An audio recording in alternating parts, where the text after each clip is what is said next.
Hello sir, अभी आवाज आ रही है ना सर? प्लीज कंफर्म कीजिए।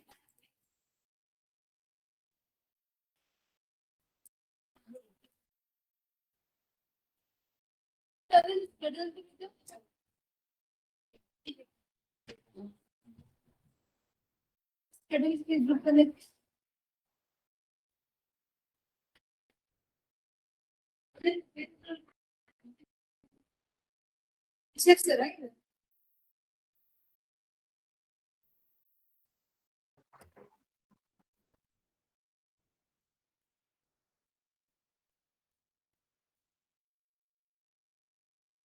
हेलो। हेलो। हाँ सर, अभी आवाज आ रही है ना? Yes yes. Yes sir, okay, thank you sir. It would take time. Okay, yes sir. Good afternoon everyone. Demo शुरू करने से पहले मैं गुड के बारे में इंफॉर्मेशन देना चाहूंगी। मतलब हमारे पास तो 10 प्रोडक्ट्स है। ऐसा ही हमारे पास और एक प्रोडक्ट स्केड्यूल 3 है। ऋषभ सर, आप डेमो दे सकते हैं सर। ओके या so this is Rishabh here from black horse excellence. So just एक बार मेरे को सिर्फ कंफर्म कर दीजिए मेरी वॉइस प्रॉपर्ली ऑडिबल है कि नहीं।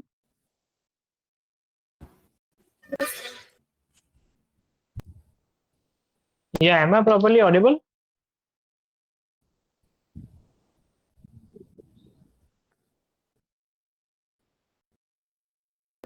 Yes sir, audible sir. Okay. So just allow me to share the can you just allow me to share the screen, ma'am? Yes I sir. think so the settings has to be done from your professional plan नहीं कर सकते कभी तो income tax का backup कब निकल जाओ, data backup दे सकते हैं क्योंकि यहाँ पे तो हम लोग मैनुअल नहीं देख क्लाउड पे रहते हैं ना, तो सिक्योरिटी रहता है। इंक्रीमेंटल बैकअप रहता है नेक्स्ट। यस सर, अभी आप स्क्रीन शेयर कर सकते हो तो कैसे बना सकते हैं?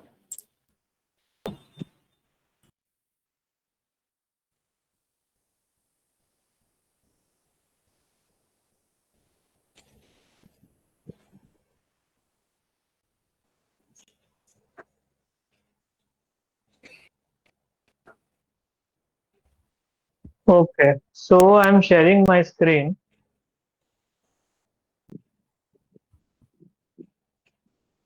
Yeah, is everyone able to visible my screen?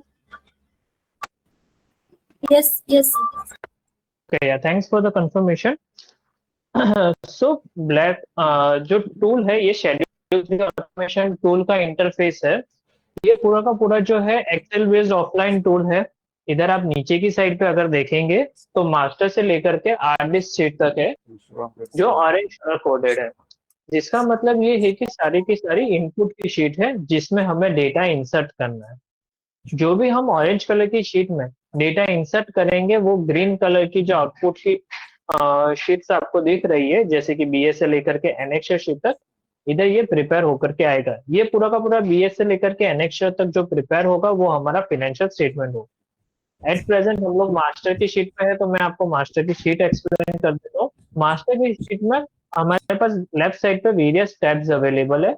हम लोग ईच बाय ईच एक टैब पे क्लिक करके हम इंटरफेस पे डिटेल्स इंसर्ट कर सकते हैं। इधर हमें बेसिक डिटेल्स इंसर्ट करनी है मास्टर की शीट में, जैसे कि अगर हम लोग कंपनी के डिटेल्स में जाएंगे तो कंपनी के डिटेल्स में हम लोग कंपनी का नेम, जिस भी कंपनी का फाइनेंशियल बना रहे वो, फाइनेंशियल ईयर्स, सीआईएन नंबर वो सिलेक्ट। अगर आप देखें तो इधर फाइनेंशियल प्रिपरेशन का ऑप्शन का टैब है जिसमें से फर्स्ट है डेप्रिसिएशन कैलकुलेशन। इसमें हमने डेप्रिसिएशन कैलकुलेशन के लिए हमने दो ऑप्शन दिए हुए हैं। फर्स्ट है आइटम वाइज एंड सेकंड है समरी मेन्यू। अगर आपको हमारे इस टूल में ऑटोमेशन टूल में डेप्रिसिएशन कैलकुलेट करना है, फिक्स एसेट रजिस्टर जो है वो मेंटेन करना है, तो उसमें आप FAR item wise depreciation select कर सकते हैं। जैसे ही आप इसमें FAR item wise depreciation select करेंगे तो थर्ड नंबर की हमारे पास इनपुट की शीट है, ये हमारी एफएआर की शीट होगी। एफएआर की शीट पे अगर हम लोग जाएंगे तो एफएआर की शीट पे आप देख सकते हैं ये हमारा का पूरा इंटरफेस है। इधर फिफ्थ नंबर पे जो रो दिख रही है आपको, ये हमारी हेडिंग की रो है, लिखा है ये? जिसमें जो अच्छा, रेड रात कलर के बदल की थी। एस्टेरिक इसमें जो रेड कलर के एस्टेरिक मार्क की जो फील्ड्स है, वो सारी की सारी कंपलसरी फील्ड्स है, जिसमें हमें डेटा इंसर्ट करना है। जैसे ही हम इसमें डेटा इंसर्ट करेंगे, उसके बेसिस पे डेप्रिसिएशन जो है वो कैलकुलेट होगा। देखेंगे तो अगर सी कॉलम में जाएंगे तो टाइप है, तो टाइप में हमारे पास ड्रॉप डाउन ऑप्शन अवेलेबल होगा, तो हमें ड्रॉप डाउन में से सिलेक्ट करना रहेगा टेंजिबल है या इंटेंजिबल। अकॉर्डिंगली कैटेगरी में हम लोग सिलेक्ट कर सकते हैं। जैसे ही हम लोग उसमें से ड्रॉप डाउन में से सिलेक्ट करेंगे टेंजिबल, तो हमारे पास कैटेगरी में उसके अकॉर्डिंगली ऑप्शंस अवेलेबल होंगे, तो हमें उस ऑप्शन में से सिलेक्ट करना है कौन सी एसेट किस ब्लॉक से बिलोंग करती है। एक बार ये भी सिलेक्ट कर लिया, उसके बाद हम लोग फिर इधर कॉस्ट ऑफ परचेज इंसर्ट करेंगे। रेसिडुअल वैल्यू में 5% अभी के लिए अज्यूम कर रहा हूँ।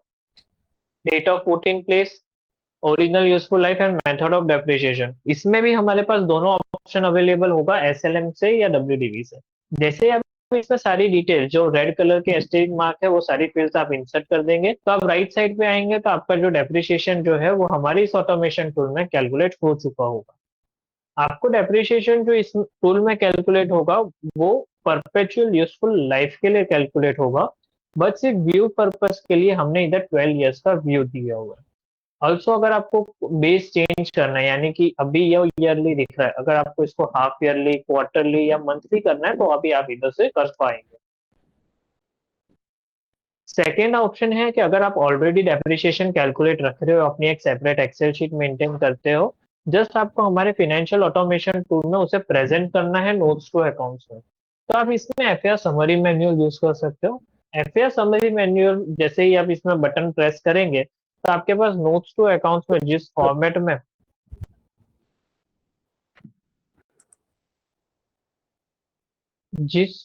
में हमें फाइनेंशियल स्टेटमेंट में डिस्क्लोज करना होता है, ये एक सेम फॉर्मेट में आपके पास ये प्रेजेंटेशन अवेलेबल होगा। आप जस्ट इसमें डिटेल्स इंसर्ट कर सकते हैं एंड अकॉर्डिंगली वो नोट्स टू अकाउंट्स में वो उसके हिसाब से फैच कर लेगा data.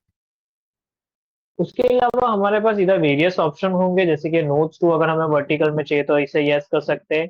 Cash flow, annexure is basically ledger wise detail.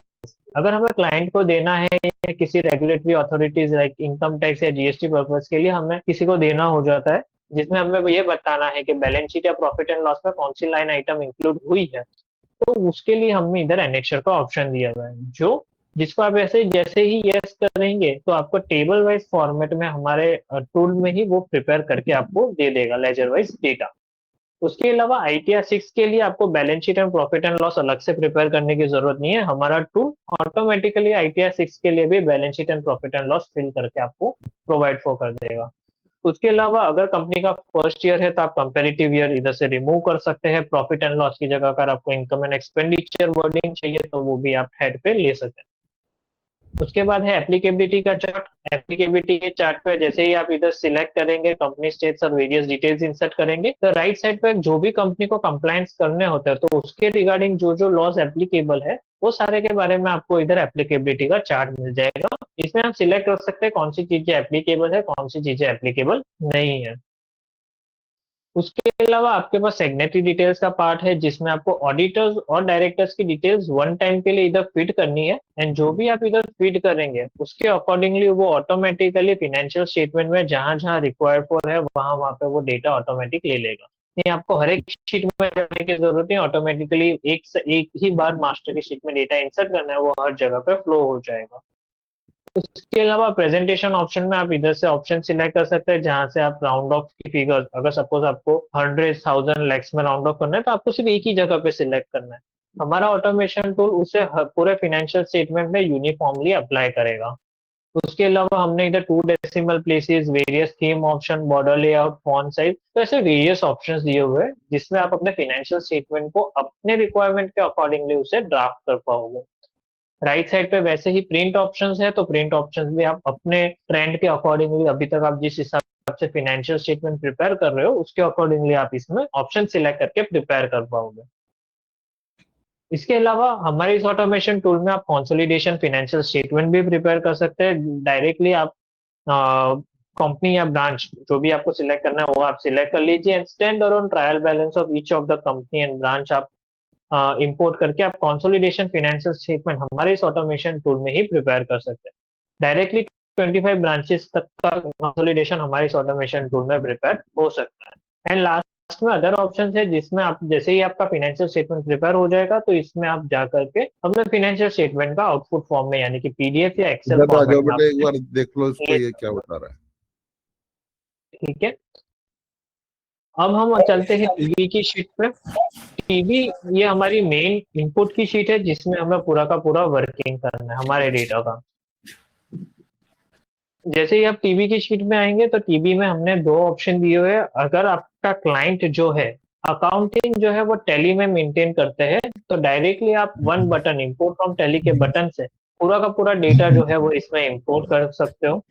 अगर आपका क्लाइंट जो है अकाउंटिंग किसी और सॉफ्टवेयर टैली के अलावा के कोई और सॉफ्टवेयर में यूज करते हैं तो आप एक्सेल टीवी इंपोर्ट का बटन यूज कर सकते हो। एक्सेल टीवी इंपोर्ट का बटन जैसे ही आप क्लिक करोगे तो आपके पास ये एक्सेल टीवी की एक शीट मिल जाएगी। ये एक्सेल टीवी की शीट में आपको क्लाइंट जो भी अकाउंटिंग सॉफ्टवेयर क्लाइंट आपके यूज करते हैं उसमें से आपको ट्रायल बैलेंस फेच कर लेना है। वो ट्रायल बैलेंस को हमारे इस फॉर्मेट में जो हमने एक्सेल टीवी की शीट में दिया हुआ है उसे मैं आपको वैल्यू पेस्ट करके इम्पोर्ट टू ट्रायल बैलेंस का बटन प्रेस करना। जैसे ही आप इसे प्रेस करेंगे आपका पूरा का पूरा डेटा जो है वो टीवी की शीट में आ जाएगा। At present I am moving ahead by importing the data from the Tally software. So Tally में से जब भी हमें डेटा इंपोर्ट करना है तब हमें टैली को रन एज एडमिनिस्ट्रेटर करके ओपन कर लेना है। जैसे हम लोग नॉर्मली क्लाइंट का अकाउंटिंग करने के लिए टैली का डेटा ओपन करते हैं वैसे हमें क्लाइंट का डेटा ओपन कर लेना है। उसमें पहले हम लोग फाइनेंशियल ईयर सिलेक्ट करेंगे। तो हमारे इस ऑटोमेशन टूल में आपको पहले प्रीवियस ईयर का डेटा इंपोर्ट करना है। कंपनी के केस में जनरली कंपैरेटिव ईयर देना कंपलसरी होता है तो पहले आपको कंपैरेटिव ईयर का डेटा इसमें इंपोर्ट कर लेना है। तो अभी करंट फाइनेंशियल ईयर जो चल रहा है वो है 25-26 तो उसके लिए कंपैरेटिव ईयर होगा 24-25। तो मैंने पहले कंपैरेटिव ईयर सिलेक्ट कर लिया है। कंपैरेटिव ईयर सिलेक्ट कर लेने के बाद हमें डायरेक्टली सिर्फ ऑटोमेशन टूल में आना है एंड इंपोर्ट फ्रॉम टैली का बटन प्रेस करना है। हमें कहीं पे भी कोई भी फाइल का पाथ का रेफरेंस देने की जरूरत नहीं है। कोई फाइल नेम या क्लाइंट का डेटा ही सिलेक्ट करने की जरूरत नहीं है। ऑटोमेटिकली बैकएंड से जो टैली ओपन होगा उसमें से डेटा आपका फैच हो जाएगा and year and trial balance import हो जाएगा। जैसे ही डेटा इंपोर्ट हो जाएगा जैसे ही आपका डेटा इंपोर्ट हो जाएगा ये मैसेज आ जाएगा trial balance from Tally has been imported. हमें 3 एडजस्टमेंट एंट्री पास करनी है। फर्स्ट है difference between the stock that is opening stock less closing stock. Second, अगर हम यूनिट वाइज डिटेल्स मेंटेन करते हैं क्लाइंट का तो इन्वेंट्री की वैल्यू हमें चेक करनी है, इन्वेंट्री की वैल्यू की एडजस्टमेंट एंट्री करनी है। एंड थर्डली, अगर हम लोग प्रॉफिट एंड लॉस को रिजर्व्स में ट्रांसफर करते हैं आफ्टर द ईयर एंड उसकी एडजस्टमेंट एंट्री अगर हमने टैली के सॉफ्टवेयर में पास करी है तो टू दैट एक्सटेंट हमें एडजस्टमेंट एंट्री हमारे इस ऑटोमेशन टूल में भी पास करनी है। Apart from this 3 adjustment entry पूरा का पूरा ट्रायल बैलेंस जो है वो आपका इस ऑटोमेशन टूल में इंपोर्ट हो जाएगा। आप देख सकते हैं system primary grouping, system parent grouping जो भी आपने टैली में दिए होंगे at the time of laser creation वो सारे के सारे इधर इंपोर्ट हो जाएंगे। नेम ऑफ लेजर जो भी आपने नेम रखा होगा वो, अमाउंट की डेबिट और क्रेडिट की अलग से कॉलम नहीं होगी। जितने भी फिगर्स है वो सारी आपको एफ कॉलम में मिलेंगी जिसमें जितने भी पॉजिटिव फिगर्स है वो सारे डेबिट बैलेंस है एंड जितने भी नेगेटिव फिगर्स है वो सारे क्रेडिट बैलेंस है। अब F2 में इधर कुछ अमाउंट देख सकते हैं, ये रेड कलर देख सकते हैं। इसका मतलब ये है कि अभी हमारा जो ट्रायल बैलेंस है वो टैली नहीं हुआ है। तो हमारा फर्स्ट स्टेप होगा कि पहले हम लोग ट्रायल बैलेंस को टैली करें। ट्रायल बैलेंस को टैली करने के लिए हम इस टैली के सॉफ्टवेयर पे आ जाते हैं, टैली का सॉफ्टवेयर ओपन करते हैं एंड बैलेंस शीट ओपन कर लेते हैं। बैलेंस शीट ओपन करेंगे तो आप देख सकते हैं हमने जो है प्रॉफिट एंड लॉस को ट्रांसफर किया है। तो जैसे ही हमने प्रॉफिट एंड लॉस को ट्रांसफर किया है तो इसके लास्ट में एक एडजस्टमेंट एंट्री पास कर देंगे। Single adjustment entry, single entry होगी प्रॉफिट एंड लॉस ट्रांसफर की। एंड जो अमाउंट है वो इधर हम लोग मेंशन कर देते हैं। वापस से इस ऑटोमेशन टूल में आते हैं, प्रॉफिट एंड लॉस ओपन करते हैं, एंड ओपन करने के बाद आप देख सकते हैं इधर हमारे पास ओपनिंग स्टॉक है 3 करोड़ का, एंड क्लोजिंग स्टॉक है 2 करोड़ 60 लाख का। हमारे पास ग्रॉस अगर डिफरेंस देखने जाए तो 3 करोड़ में से 2,60,000 अगर माइनस करेंगे तो हमारे पास 40 लैक्स का ग्रॉस डिफरेंस आ रहा है, और डेबिट बैलेंस ऑफ 40 लैक्स। तो वो 40 लैक्स हम लोग इधर मेंशन कर देंगे, एंड इधर लिख लेते हैं चेंज इन स्टॉक। क्योंकि ये डेबिट बैलेंस था यानी कि डिक्रीज इन स्टॉक था, तो हम लोग इसे पॉजिटिव में लिखेंगे। एंड जैसे ही इसको मेंशन कर दिया, हमारा इधर ट्रायल बैलेंस जो है वो टैली हो चुका। फर्स्ट स्टेप हमारा डेटा इंपोर्ट करने के बाद पहले ट्रायल बैलेंस को टैली करना होगा। जैसे ही हमारा ट्रायल बैलेंस टैली हो जाएगा, उसके बाद हम लोग ग्रुपिंग के पार्ट पे मूव ऑन कर सकते हैं। ग्रुपिंग के पार्ट पे आने के लिए आप देख सकते हैं इधर हमारे 376 है, ये नंबर ऑफ लेजर्स बता रहे हैं जिसकी ग्रुपिंग अभी इस ऑटोमेशन टूल में फॉर दैट पर्टिकुलर क्लाइंट इस फाइनेंशियल ईयर में पेंडिंग है। हर एक लेजर्स की ग्रुपिंग जो है इस ऑटोमेशन टूल में मैन्युअली करने की जरूरत नहीं है। हम लोग डायरेक्टली पहले तो अप्लाई डिफॉल्ट ग्रुपिंग का बटन प्रेस करेंगे, एंड जैसे ही अप्लाई डिफॉल्ट ग्रुपिंग का बटन प्रेस करेंगे, ऑलमोस्ट आप देख सकते हैं 60 to 70% ग्रुपिंग जो है वो हमारा ऑटोमेशन टूल वो खुद करेगा on the basis of system primary और पेरेंट बुक। हमें कोई भी चीज मैन्युअली करने की जरूरत नहीं है।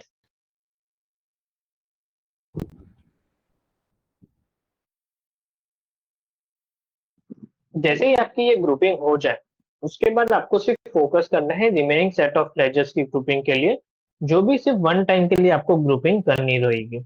वो ग्रुपिंग करने के लिए आपको क्या करना है, जी कॉलम में आना है। जी कॉलम में किसी भी एक एम्प्टी सेल पे जाकर के कंट्रोल के प्रेस करना है। Control K is basically shortcut key to filter the selected cell in the trial balance. कुछ कहा है जैसे साहब? आप जैसे ही आप कंट्रोल के प्रेस करेंगे, तो आपके जितने भी लेजर्स है जिसमें ग्रुपिंग पेंडिंग है वो सारे फिल्टर आउट हो जाएंगे। अब सिस्टम प्राइमरी ग्रुपिंग पे हम लोग फिल्टर लगा लेंगे। सिस्टम प्राइमरी ग्रुपिंग में मैं डायरेक्ट एक्सपेंस का फिल्टर लगा लेता हूँ, तो जितने भी डायरेक्ट एक्सपेंस के लेजर होंगे वो मेरे को फिल्टर आउट हो जाएंगे, एंड मैं फेज ग्रुपिंग में सिलेक्ट कर लूंगा। फेज ग्रुपिंग यानी कि balance sheet and profit and loss के फेज पे दिखेगा, एंड उसके अंदर नोट ग्रुपिंग में मेरे को कौन से हेड में उसे दिखाना है, उसके लिए मेरे को नोट ग्रुपिंग सिलेक्ट करना है। डायरेक्ट एक्सपेंस हो गया, अब मैं इनडायरेक्ट एक्सपेंस सिलेक्ट कर लेता हूँ। अब जस्ट फॉर एन एग्जांपल, हमने जो इधर ग्रुपिंग दी है फेज ग्रुपिंग नोट ग्रुपिंग में, उसमें आपको जो नॉमेनक्लेचर मेंशन करना है वो नॉमेनक्लेचर हमारे इस ड्रॉप डाउन में अवेलेबल नहीं है। तो आप इसमें स्पेसिफाइड लेवल 3 का ऑप्शन सिलेक्ट कर सकते हैं। जैसे ही आप स्पेसिफाइड लेवल 3 का ऑप्शन सिलेक्ट करेंगे तो आप सब नोट में देखेंगे तो सब नोट में कलर रेड हो चुका है। इसका मतलब ये है कि अभी हमारा ये कंपलसरी नेचर का सब नोट है, एंड अब आप इधर जो भी नाम स्पेसिफाई करेंगे वो आपके नोट्स टू अकाउंट्स यानी कि फाइनेंशियल स्टेटमेंट्स में डिस्क्लोज होगा। तो अगर आपको ड्रॉप डाउन में ऑप्शन अवेलेबल नहीं है तो आप स्पेसिफाइड नोट लेवल 3 का भी यूज कर सकते हैं, एंड इसमें अप्लाई भी कर सकते हैं। ताकि अगर suppose just for example nomenclature नहीं अवेलेबल बट क्लाइंट को फाइनेंशियल स्टेटमेंट में वही नेम ऑफ लेजर डिस्क्लोज करना है, then you can use this option as well. Apart from this, इसमें आप फिक्स एसेट का मैं फिल्टर लगा लेता हूँ, तो फिक्स एसेट में फेज ग्रुप में मैं सिलेक्ट कर लेता property plant and equipment, and इसमें सिलेक्ट कर लेता हूँ कैप्चर फ्रॉम एफआर।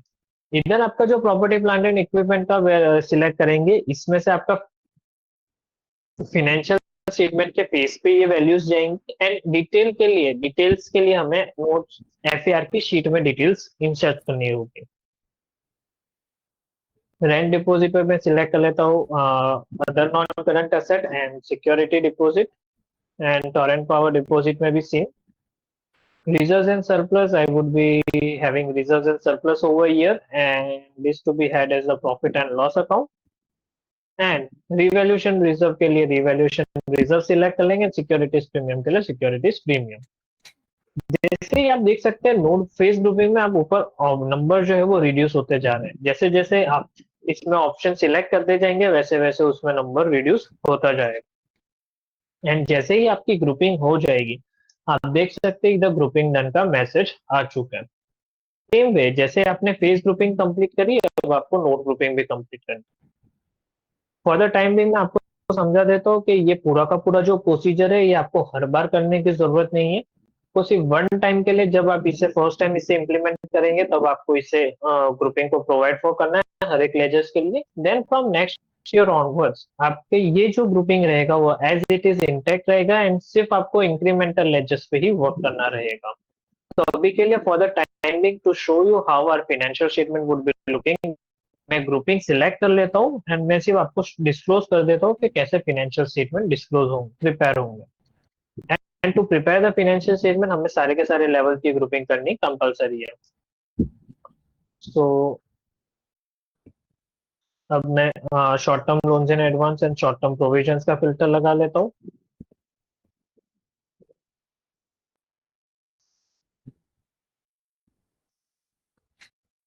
एंड सब नोट पे हर एक लेजेस की हमें ग्रुपिंग नहीं करनी, इधर हम लोग फिल्टर बाय कलर रेड करेंगे एंड जिधर जिधर कंपलसरी है उधर ही हम लोग रेफरेंस देंगे, यानी कि उधर नेम ऑफ लेजर का रेफरेंस दे देंगे ताकि नेम ऑफ लेजर हमारे सब नोट पे स्पेसिफाई हो जाए। एंड जैसे ही आपके 3 लेवल की ग्रुपिंग हो जाएगी तब आपको right side of this TB sheet में आना है एंड इधर हमने एक बटन दिया हुआ है move current year data to the previous year. जैसे ही आप इस बटन को प्रेस करेंगे आपका पूरा का पूरा डेटा जो करंट ईयर में अभी आपको दिख रहा था वो पूरा का पूरा डेटा जो है वो प्रीवियस ईयर में शिफ्ट हो जाएगा।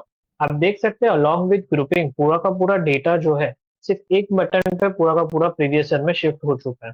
अब आपको सिर्फ करंट ईयर का डेटा इंपोर्ट करना है। करंट ईयर का डेटा इंपोर्ट करने के लिए सेम प्रोसीजर रहेगा, आपको टैली ओपन कर लेना है, करंट फाइनेंशियल ईयर सिलेक्ट कर लेना है एंड वापस से इस टूल में आकर के इंपोर्ट फ्रॉम टैली का बटन प्रेस कर देना है।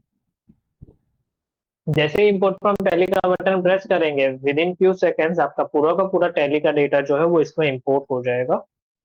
ऑलरेडी प्रीवियस ईयर में जिसका लेजर था एंड करंट ईयर में भी सेम लेजर है तो उसके सामने ऑटोमेटिकली अमाउंट फेच हो जाएगी एंड उसके सामने ऑलरेडी आपने ग्रुपिंग कर रखी थी तो same to same as it is वापस वो ग्रुपिंग ले लेगा। आप देख सकते हैं इधर अभी हमारा ट्रायल बैलेंस जो है वो वापस से टैली नहीं है तो पहले हम लोग एडजस्टमेंट एंट्री पास कर लेते हैं 17851 एंड प्रॉफिट एंड लॉस। तो इस बार हमारा इंक्रीज इन स्टॉक है, आप देख सकते हैं ओपनिंग स्टॉक है हमारा 2 crore 60 lakh and closing stock है 3 करोड़ 75 लाख। तो there is a credit difference यानी कि इंक्रीज इन स्टॉक है ऑफ 1 करोड़ 15 लाख। सो ये मेंशन कर देते ओवर हियर। हम देख सकते हैं हमने जो लास्ट में जो 2 एडजस्टमेंट एंट्री प्रीवियस ईयर में की थी उसके नीचे की साइड पे कुछ 30 जैसे लेजर्स जो है वो क्रिएट हुए हैं। ये वो लेजर्स है जो ड्यूरिंग द ईयर हमारे क्लाइंट ने क्रिएट किए होंगे फॉर देयर अकाउंटिंग पर्पस। अब हमें सिर्फ यही लेजर्स पे फोकस करना है और इन्हीं लेजर्स की ग्रुपिंग करनी है। अब ये 30 लेजर्स की ग्रुपिंग करने के लिए वापस से हम लोग पहले तो अप्लाई डिफॉल्ट ग्रुपिंग का बटन प्रेस करेंगे।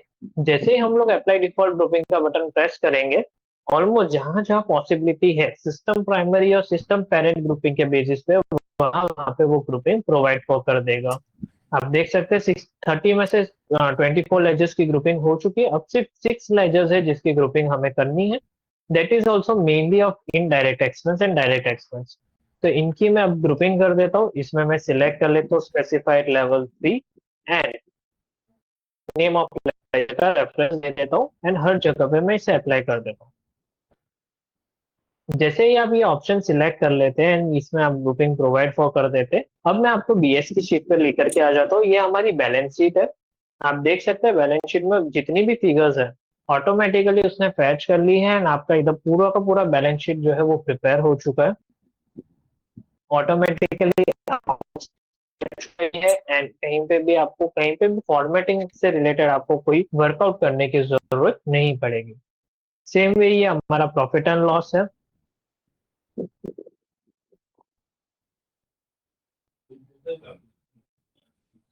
एंड नीचे की साइड में सिग्नेटरी डिटेल्स आ जाएंगी। उसके बाद है ये हमारा सीएफएस यानी कि कैश फ्लो स्टेटमेंट। क्योंकि हम लोग कैश फ्लो स्टेटमेंट जो है वो as per accounting standard indirect method हम लोग प्रिपेयर कर रहे हैं, तो कैश फ्लो स्टेटमेंट जो है 2 इयर्स के ट्रायल बैलेंस के मूवमेंट के बेसिस पे फॉर करंट फाइनेंशियल ईयर हमारा कैश फ्लो स्टेटमेंट प्रिपेयर होगा यानी 1 मार्च 26। अगर आपको प्रीवियस ईयर का भी कैश फ्लो स्टेटमेंट हमारे इस ऑटोमेशन टूल में प्रिपेयर करना है, तो आपको 3 इयर्स का ट्रायल बैलेंस इंपोर्ट करना होगा, that is preceding previous year and current year. या तो फिर हमने इधर सेकेंड ऑप्शन दिया हुआ है to prepare the cash flow statement manually. अगर आपके पास लास्ट साइंड फाइनेंशियल स्टेटमेंट है तो आप क्या कर सकते हैं, प्रीवियस फाइनेंशियल ईयर के लिए आप कैश फ्लो स्टेटमेंट को हमारे इस ऑटोमेशन टूल में मैन्युअली भी प्रिपेयर कर सकते हैं। मैन्युअली प्रिपेयर करने के लिए आपको एंड कॉलम में इसे यस सिलेक्ट कर लेना है, एंड आपके जो लास्ट साइंड फाइनेंशियल स्टेटमेंट है उसमें से आपको इधर से वैल्यूज पंच डाउन कर देने हैं, वो ऑटोमेटिकली इधर अगर राउंड ऑफ है तो वो ऑटोमेटिकली इधर राउंड ऑफ कर करके अमाउंट इधर फेच कर लेगा। नीचे की साइड पे आप देखेंगे तो इधर आपका सिग्नेचर का पार्ट भी आ जाएगा। उसके अलावा मैं आपको ये एफएआर की शीट भी एक्सप्लेन कर देता हूँ। एफएआर ये हमारा मैनुअल है। अगर आप मैनुअल में कोई भी डेटा इंसर्ट करेंगे तो ये तो आप ऑलरेडी एक वर्किंग करके रखे हुए हैं, एंड इसमें आपको सिर्फ प्रेजेंट करना है फाइनेंशियल स्टेटमेंट में। तो आप सिर्फ इधर डिटेल्स इंसर्ट कर सकते हैं जहाँ पे ब्लू कलर के सेल्स हैं, एंड ये हमारे notes to accounts, notes to की शीट में ऑटोमेटिकली ये प्रेजेंट हो जाएगा। ये नोट्स टू की जो शीट है वो specifically property plant and equipment को लेकर के शीट है। उसके अलावा ये हमारा क्यूडिस्क है। QDisc is basically quality disclosure sheet.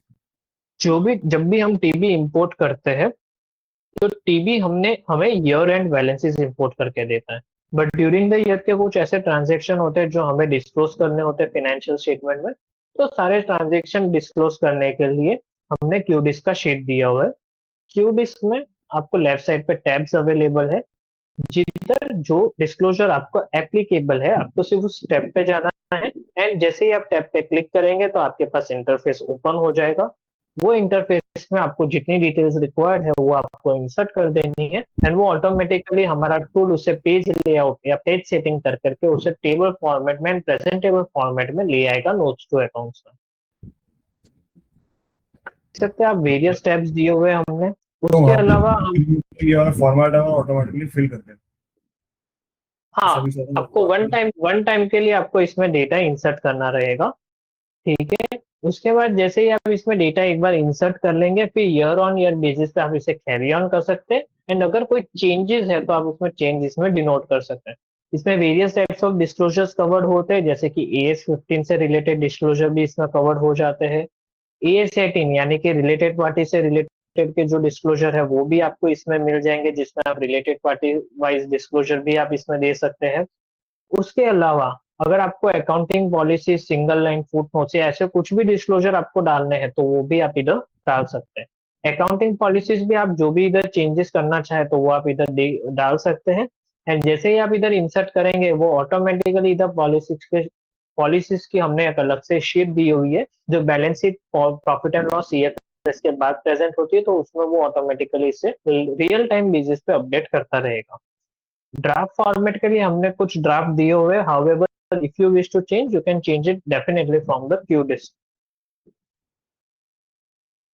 Last input sheet है जो है RDISC की शीट, रेगुलेटरी डिस्क्लोजर की शीट, जिसमें जो भी डिस्क्लोजर है जो मैंडेटेड बाय कंपनीज है वो सारे डिस्क्लोजर इधर कवर्ड है। Almost all the disclosure are covered up over year, जिसमें से जनरली कंपनीज को जो मेनली प्रोमिनेंटली एप्लीकेबल है वो है RDISC 11। तो RDISC 11 में आप देख सकते हैं ये रेशियो एनालिसिस है जो हमारा ये ऑटोमेशन टूल खुद ब खुद कैलकुलेट करेगा। आपको कुछ भी मैन्युअली करने की जरूरत नहीं है। जैसे ही आप टीवी में डेटा इंपोर्ट कर लेंगे एंड ग्रुपिंग कंप्लीट कर देंगे, उसके बेसिस पे हमारा ये टूल पैरामीटर्स कैलकुलेट करेगा, एंड पैरामीटर्स को इवेल्युएट करके आपका जो रेशियोज है वो ऑटोमेटिक हमारा टूल कैलकुलेट करके आपको दे देगा। उसके अलावा अगर आपको रीजन फॉर वेरिएंसेस डिस्क्लोज करने हैं, यानी कि अगर 25% से ज्यादा वेरिएंस है as compare to previous year in current year, तो आपको रीजन जो मेंशन करना है वो भी आप इधर मेंशन कर सकते हैं। ये थी हमारी इनपुट की शीट्स। अब हम आते हैं डायरेक्टली आउटपुट की शीट में। तो मैंने आपको BS से लेकर के पॉलिसी शीट तक एक्सप्लेन किया। अब मैं नोट्स 1 बता देता हूँ। नोट्स टू अकाउंट्स हमारा ये ऑटोमेशन टूल खुद ब खुद प्रिपेयर करेगा। उसके लिए हम लोग सिर्फ प्रिपेयर नोट्स का बटन प्रेस करेंगे। जैसे प्रिपेयर नोट्स का बटन प्रेस करेंगे it would take certain seconds और certain time, and within that time आपका हमारा जो ऑटोमेशन टूल है वो नोट्स टू अकाउंट्स भी प्रिपेयर कर देगा।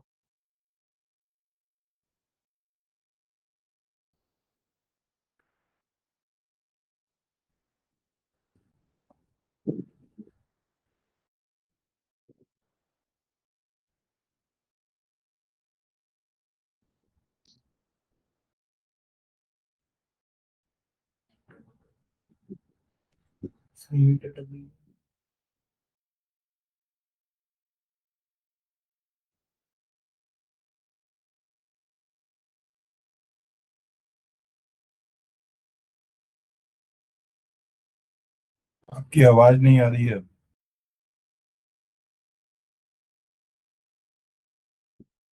जैसे आपका नोट्स टू अकाउंट्स प्रिपेयर हो जाए तो आपका मैसेज आ जाएगा notes to accounts has been prepared. आप देख सकते हैं पूरा का पूरा नोट्स टू अकाउंट्स जो है जो भी आपने ग्रुपिंग किया होगा उसके बेसिस पे आपका नोट्स टू अकाउंट्स जो है वो प्रिपेयर हो जाएगा। सेम वे ही हमारा नोट्स 3 का शीट होगा जिसमें वो ऑटोमेटिकली वो प्रिपेयर करेगा। जहाँ पे टीवी में हमने स्पेसिफाइड लेवल 3 सिलेक्ट किया था, लाइक अदर एक्सपेंसेस में हमने स्पेसिफाइड लेवल 3 सिलेक्ट किया था। तो आप देख सकते हैं इधर अदर एक्सपेंसेस में वेरियस जगह पे हमें नेम ऑफ लेजर डिस्क्लोज हो रहे हैं। हमें कहीं पे भी कुछ भी सेटिंग्स करने की जरूरत नहीं, ऑटोमेटिकली इसने नेम ऑफ लेजर इधर फैच कर लिया है। ये है हमारी ए डिस्क की शीट। A disc is basically below the line item of profit and loss. तो जो भी प्रॉफिट एंड लॉस के बाद जो हमें डिस्क्लोजर देना होता है नोट्स टू अकाउंट्स में वो सारे डिस्क्लोजर इधर कवर्ड है, like EPS, auditors remuneration, contingent liability, related party and ratios also. के अलावा annexure. So annexure is basically ledger wise details. तो वो प्रिपेयर करने के लिए हम सिर्फ प्रिपेयर एनेक्शर का बटन प्रेस करेंगे। प्रिपेयर एनेक्शर का बटन जैसे ही प्रेस कर देंगे तो हमारे जो एनेक्शर्स है जो लेजर वाइज स्क्रूटिनी है वो प्रिपेयर होनी चालू हो जाएगी।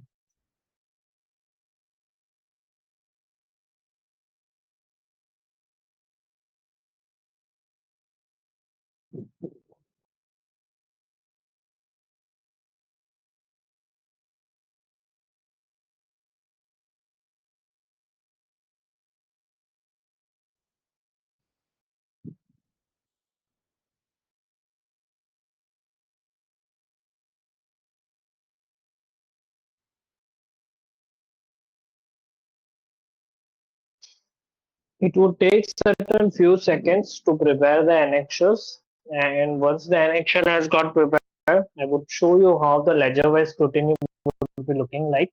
So जैसे ही आपकी ledger-wise scrutiny prepare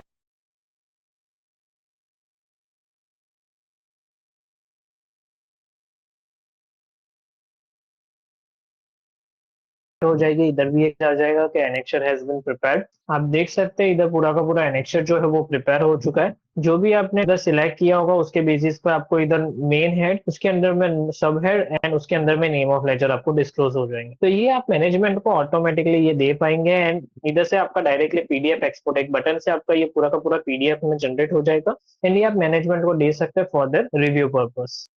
उसके अलावा ये एनालिटिक्स का शीट है जिसमें आप चार्ट वाइज प्रेजेंटेशन देख सकते हैं to give it to the management for the performance. Cash flow statement की वर्किंग की शीट आप रेफर कर सकते हैं। अगर आप कैश फ्लो स्टेटमेंट प्रिपेयर कर रहे हैं इस ऑटोमेशन टूल में तो आप उसकी वर्किंग के कौन सा बैलेंसेस कहाँ से फ्लो कर रहा है और कैसे फ्लो कर रहा है तो वो आपको इधर से आइडिया आ जाएगा।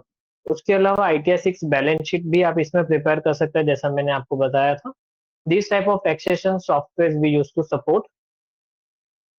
इस इन जितने भी टैक्सेशन सॉफ्टवेयर है like Computax, Winman, to tax base, उसमें जो भी आपको balance sheet and profit and loss के टेम्पलेट्स मिलते हैं वो टेम्पलेट्स को आपको डाउनलोड कर लेना है एंड उसे अपने क्लाइंट के फोल्डर में सेव करना है। क्लाइंट के फोल्डर में सेव करने के बाद आपको इधर फाइल का पाथ और फाइल नेम जहां पे आपने उसको सेव किया है वो मेंशन करना है, उसके साथ में एक्सटेंशन मेंशन करना है। एक्सटेंशन हमने हर एक सॉफ्टवेयर के ऊपर इधर लिखे हुए हैं। वो एक्सटेंशन जैसे ही आप मेंशन करोगे एंड एक्सपोर्ट का बटन प्रेस करोगे तो पूरा का पूरा जो टेम्पलेट्स है वो फिल्ड अप हो जाएगा एंड वो टेम्पलेट्स फिर आप यूज कर सकोगे अपने टैक्सेशन सॉफ्टवेयर में to fill up your balance sheet और प्रॉफिट एंड लॉस अकाउंट। तो वो आपका वन क्लिक में आपका balance sheet, profit and loss account filled up हो गया। उसके अलावा हमने इधर टैक्स की शीट भी दी हुई है जिसमें आप कॉम्पिटिशन ऑफ इनकम प्रिपेयर कर सकते हो for the advance tax calculation and tax calculation purpose. Depreciation calculate कर सकते हो as per income tax act and deferred tax का कैलकुलेशन कर सकते हो। इसमें भी हमने दोनों अप्रोच दी हुई है, profit and loss and balance sheet. तो इसमें आप रिव्यू कर सकते हो एंड वेरीफाई कर सकते हो। उसके अलावा ये हमारी चेक्स की शीट है। चेक्स इज बेसिकली जब भी आप ऑटोमेशन टूल में वर्क करते हैं तो ऑलमोस्ट 200 पैरामीटर्स पे हमारा जो टूल है उसे रन थ्रू करता है जैसे आप डेटा इंपोर्ट करते हैं एंड जो भी एरिथमेटिकल इनएक्यूरेसी हो सकती है जब भी हम मैन्युअली एक्सेल प्रिपेयर करते हैं, वो सारी एरिथमेटिकल इनएक्यूरेसी को एलिमिनेट करने के लिए हमने इसमें चेक्स की शीट प्रोवाइड को करी हुई है। आप चेक्स की शीट में कमेंट और चेक टाइप अगर आप देखेंगे तो इसमें हमने डिटेल में लिख रखा है कि आपको कहाँ पे आपकी एरर है फाइनेंशियल स्टेटमेंट को प्रिपेयर करने को लेकर के। आपको सिर्फ वो एरर को सॉल्व करना है, कहाँ जहाँ पे अगर आप इग्नोर कर सकते हैं, अगर सपोज किसी में नेगेटिव बैलेंस का लेजर का चेक है, अगर आपको उसे इग्नोर करना है तो आपको हमने इधर ऑप्शन भी दिया हुआ है इग्नोर करने का। अगर आपको उसको रखना है as it is for your future reference तो आप रख भी सकते हैं। ये जितने भी चेक्स है इसको आपको रिजॉल्व कर लेना है in order to prepare your financial statement accurately prepared. And जैसे ही आपके फाइनेंशियल स्टेटमेंट एक्यूरेटली प्रिपेयर हो जाए उसके बाद आपको मास्टर की शीट में आ जाना है लास्ट में। एंड अदर ऑप्शंस में जा करके ये ऑप्शंस पे आपको एक्सप्लोर करना है जिसमें आप अपने फाइनेंशियल स्टेटमेंट को आउटपुट के फॉर्मेट में ले सकते हो। आउटपुट के फॉर्मेट में लेने के लिए हमने इधर डायरेक्टली प्रिंट के ऑप्शंस भी दिए हुए हैं।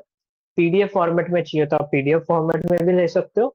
एंड एडिटेबल एक्सेल की शीट में चाहिए जिसमें balance sheet profit and loss account को नोट्स टू अकाउंट्स के साथ लिंक में चाहिए तो उस फॉर्मेट में भी आप इसे ले सकोगे। आपको मैं अभी प्रिंट फाइनेंशियल्स करके प्रिपेयर करके बता देता हूँ। तो प्रिंट फाइनेंशियल्स पे जैसे ही हम लोग क्लिक करेंगे तो ये प्रिंटेबल फॉर्मेट में अवेलेबल हो जाएगा। आप देख सकते हैं कहीं पे भी हमको मार्जिन लेआउट या पेज लेआउट सेटिंग्स करने की जरूरत नहीं है। ऑटोमेटिकली हमारा ऑटोमेशन टूल वो खुद ब खुद करके आपको प्रिंटेबल फॉर्मेट में ये अवेलेबल करा देगा।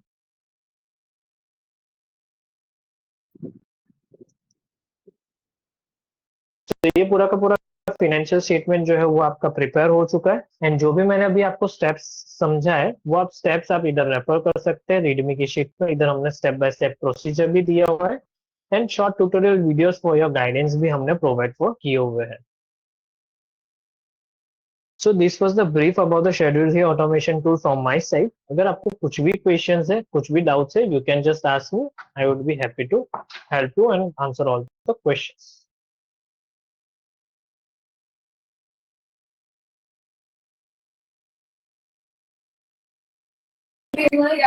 हाँ हेलो, तो कुछ डाउट्स रहे तो पूछ सकते हैं सर। Yeah.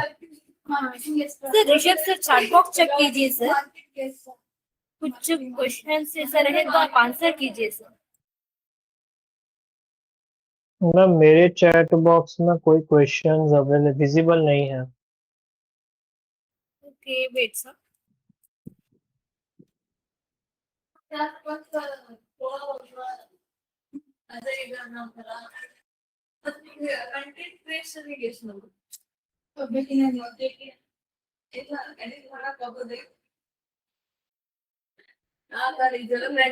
हेलो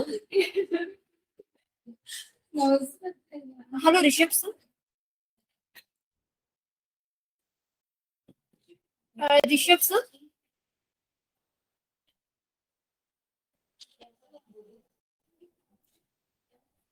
यस बोलिए। हाँ सर चैट बॉक्स में शेयर किया है एंड कुछ नोट्स रहे तो चैट बॉक्स में डाल दीजिए Rishabh sir, one by one clear. So this is just like making the Excel balance sheet like we do now. Where is the automation here? Like automation entry into the tool.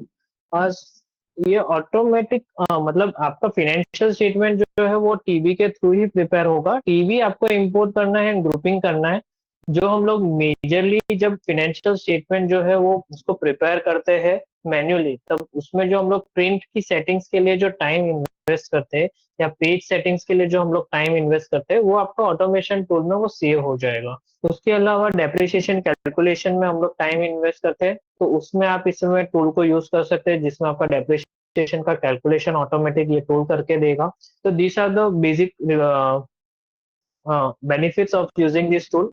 Consolidation के time पे अगर आपको branch wise financial statement चाहिए तो वो हमारा tool prepare करके देगा, आपको खुद का टाइम इन्वेस्ट करने की जरूरत नहीं है। So in this way your automation would be working like जिसमें आपका फाइनेंशियल स्टेटमेंट जो है वो पूरा का पूरा प्रिपेयर होगा। सर इसमें आपको how can we use this for our clients? तो आपको सर हम लोग आपको ब्लैंक फाइल प्रोवाइड फॉर करेंगे आपके फॉर्म नेम और एफआरए नंबर पे। उस पे आपको हमारे पास कोई रिस्ट्रिक्शन नहीं है। जिस भी क्लाइंट्स के लिए अगर आपको प्रिपेयर करना है तो उसके लिए आपको सिर्फ कॉपीज ले लेनी है एंड वो क्लाइंट्स के लिए आप उस पर वर्क कर पाएंगे, यानी कि कॉपीज करके फिर आपको वर्क करना है।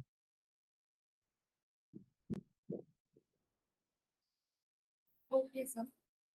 So, okay the question is, can we use this for our management?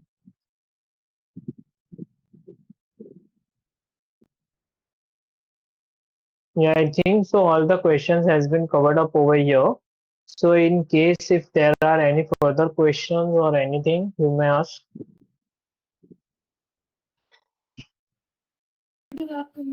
Okay, और कुछ doubt है तो For pricing, I think so. Growth partner would take care of that part. Yes, sir. मैं सेशन खत्म होने के बाद व्हाट्सएप में शेयर करूंगी प्राइस सर. Okay, yeah. और कुछ doubt है?